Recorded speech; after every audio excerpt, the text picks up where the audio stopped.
Hello viewers, today I come to you from a fake beach, surrounded by a real beach, because that's how we do it in Australia. The real thing's not that good, so we build our own one. Today I bring you the world's first variable magnetic ND filter system, brought to you by FreeWell, a great company that likes supporting small YouTube channels. So thanks FreeWell, this is the world's first. We're going to test these things today. Variable ND filters, magnetic variable ND filters that is. Brilliant stuff. Ah yes, the east coast of Australia, and this is pretty much as good as it gets, in my opinion anyway. It's like a Bond movie over here. You can even see a boat back there. I might go swim out there and maybe they're having a nice party. But I hope the DJI Pocket 2 is doing justice, because the Sony a7S III, I've got the little ND filter on there. I'm going to show you how to set up this variable ND system on the Sony using the DJI Pocket 2. So let's get started. So in the box you get a screw-on base filter. You also get an ND 2 to 5 stop, which is magnetic by the way. Then there's the CPL filter as well as the magnetic 6 to 9 variable ND. Throw in another ND 32 CPL filter and a variable ND base filter. Then there's a separate variable ND mist filter as well as a lens cap protector.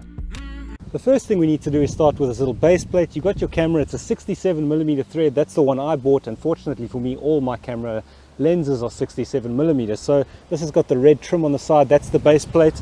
So we screw that onto the camera. Goes on pretty easily, and obviously you could screw it onto another camera if you needed to. So you will see the available thread sizes on the bottom of the screen, but you can get step-up rings, and screwing this onto your camera lens is the hardest part of the whole setup. Now you'll see another one that says VND, but I'll show something on the screen. You'll see there's a little logo on the top that actually goes over that, and that's an ND1. So that gives you one stop of light when you put it on, and you always need to use this when you use the variable ND system, that is. So this is an ND stop 1, and this is the base filter that you place into the actual filter that you screw onto your camera. And make sure those little FreeWell logos line up when you actually slot it in, and everything should be flush. That just slots in the middle, magnetized, very easy to do, and it can stay, it's flush with the top as you can see, which is really cool. Let's say for example we want to use the 2 to 5 stop on this particular system now. We've got the little base ring on. We make sure that the 2 to 5 stop is facing towards us, or at least away from the camera, and that means that will be in use.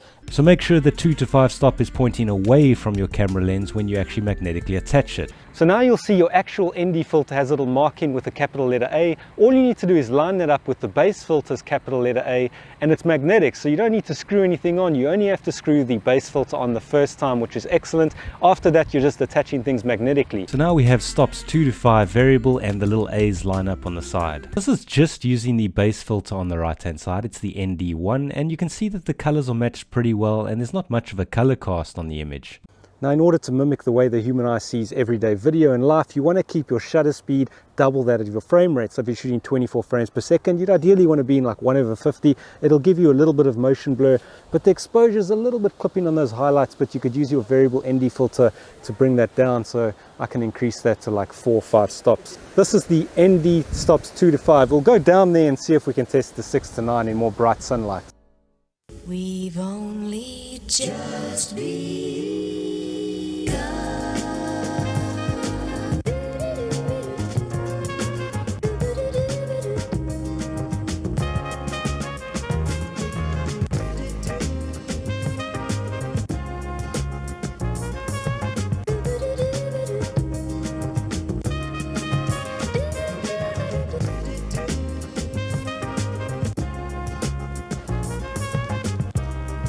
Now for those brighter days, Free will also give you an ND 6 to 9 stop, which attaches exactly the same way by lining up the two A's.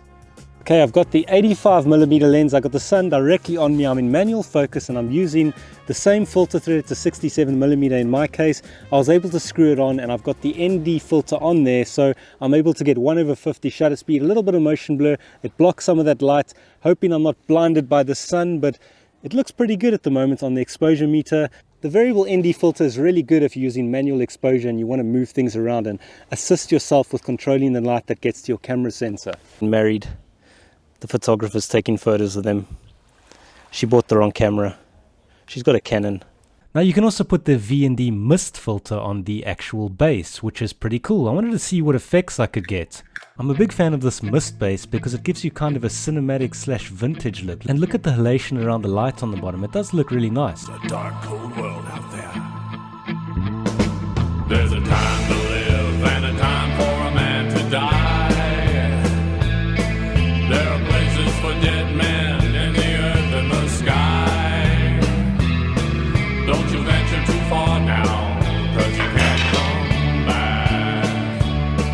from the place where the good guys. Now remember that ND 2 to 5 stops that I showed you earlier? If you flip that thing around and you take the variable ND bass off the actual bass ring, just the ND 1 stop, and you stick on the CPL filter only, you've got a circular polarized filter on this camera now, which is pretty darn cool.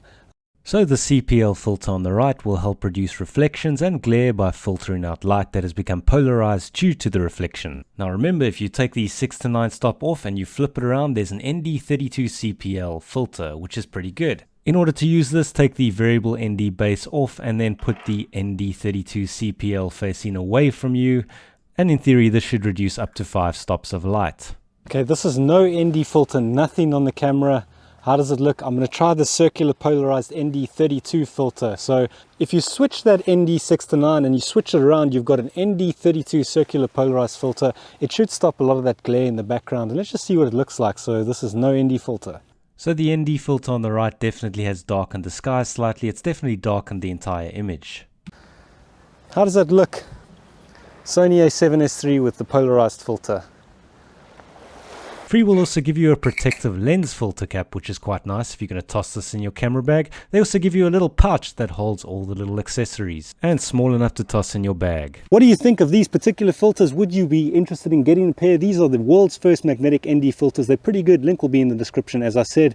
And don't subscribe to the channel. I'm not having any of that anymore. And leave a like, leave a comment, and see you again next time maybe. There's a time